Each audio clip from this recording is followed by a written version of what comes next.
નમસ્કાર, હું છું પ્રિયા અને તમે જોઈ રહ્યા છો જનતા કી જાણકારી ન્યૂઝ।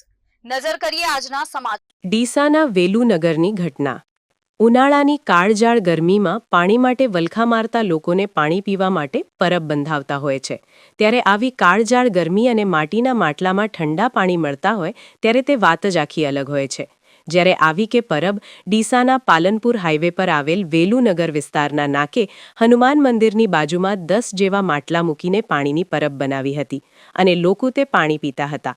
ત્યારે વાત કરીએ તો આજે ડીસા શહેરમાં આવેલ પાલનપુર હાઈવે પર વેલુનગર વિસ્તારમાં હનુમાન મંદિરની બાજુમાં આવેલ પાણીની પરબ પર મૂકેલા માટલાઓ કોઈ તત્વોએ રાત્રિના સમયે ફોડી નાખ્યા। સવારે લોકોએ જોયું પાણીના માટલા તૂટેલા પડ્યા હતા।